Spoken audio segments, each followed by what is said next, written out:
Hi అండి, నేను మీ చదు శ్రీనివాస్. అరటికాయ, బేబీ పొటాటో, ఇంకా కాలీఫ్లవర్, ఇంకా క్యారెట్ తోటి ఒక కర్రీ చేయబోతున్నాము. లేడీస్ ఆనియన్స్ ఇంకా తెల్లగడ్డ లేకుండా కూర చేయడం కోసం చాలా కష్టపడుతున్నారు. అలాంటి వాళ్ళ కోసం ఇవాళ మన రెసిపీ. అంతేకాదండి, స్వామివారితో పాటు మనకు కూడా కాస్త పుణ్యం వస్తుంది. అది ఎలా అంటారా?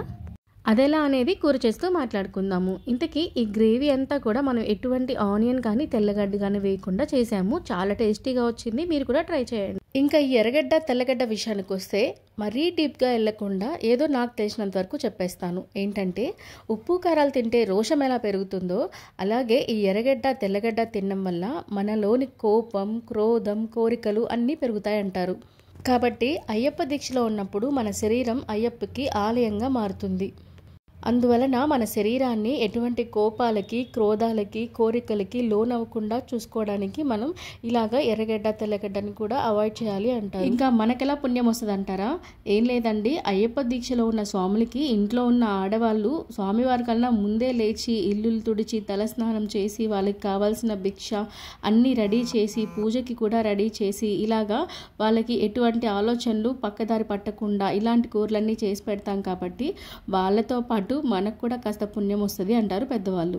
ఇంకా మన కూర విషయానికి వస్తే ఒక కుక్కర్ని తీసుకొని అందులో కాస్త ఆయిల్ వేసి దాల్చిన చెక్క, యాలకులు, లవంగాలు వేసుకొని ఒక 3 టమాటాలు వేసుకొని కట్ చేసుకున్న కూరగాయ ముక్కలు కూడా వేసుకొని 2 గ్లాసులు పాలు పోసుకొని ఇందులో కొద్దిగా సాల్ట్ ఇంకా పచ్చిమిర్చి కూడా వేసేసుకొని ఒక 3 విజిల్స్ వరకు ఉడికించుకోవాలి. ఈ ముక్కలు బాగా ఉడికిన తర్వాత ఒక మిక్సర్ జార్ తీసుకొని ఇందులోంచి ఈ ఉడికిన టమాటాలని అలాగే కొద్దిగా కూరగాయ ముక్కలని, దాల్చిన చెక్క, లవంగా ఉన్నాయి కదా వాటిని కాస్త పాలు కూడా వేసుకొని దీన్ని బాగా మెత్తగా గ్రైండ్ చేసేసుకోవాలి. కూరగాయ ముక్కలు అన్నీ తీసుకోవాల్సిన పని లేదు, కొద్దిగా అన్ని రకాలు తీసుకొని ఇలా కొద్దిగా ఎండు కొబ్బరి యాడ్ చేసుకొని ఇందులోనే చిన్న అల్లం ముక్క కూడా వేసుకొని పేస్ట్ చేసుకోవాలి. ఇప్పుడు ఈ పేస్ట్ని పక్కన పెట్టేసి ఇంకొక బాండెల్లో ఆయిల్ వేసుకొని జీలకర్ర, కరివేపాకు వేసుకొని అందులో పసుపు, ఉప్పు, కారం, గరం మసాలా, ధనియాల పొడి వేసుకోవాలి. మంటని లో ఫ్లేమ్లో పెట్టుకొని మసాలాలు ఒక 2 సెకండ్లు వేపుకోవాలి. మంట హై ఫ్లేమ్లో ఉందంటే మాత్రం మసాలాలు మాడిపోతాయని గమనించాలి. ఇక ఇప్పుడు మనం ముందుగా గ్రైండ్ చేసి పెట్టుకున్న మిశ్రమాన్ని వేసేసుకొని కొద్దిగా వాటర్ కూడా పోసేసుకొని మనం ఉడికించి పెట్టుకున్న ముక్కల్ని కూడా ఇందులో వేసేసుకొని మంటని మీడియం ఫ్లేమ్లో ఉంచుకొని ముక్కలన్నీ మసాలా పట్టేలాగా ఉడికించుకోవాలి.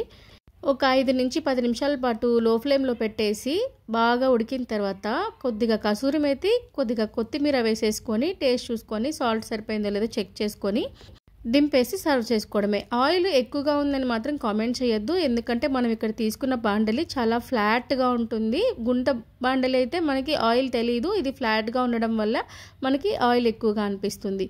ఈ కర్రీని మనం చపాతీలో కానీ రైస్లో కానీ దేనిలోకైనా పెట్టచ్చు.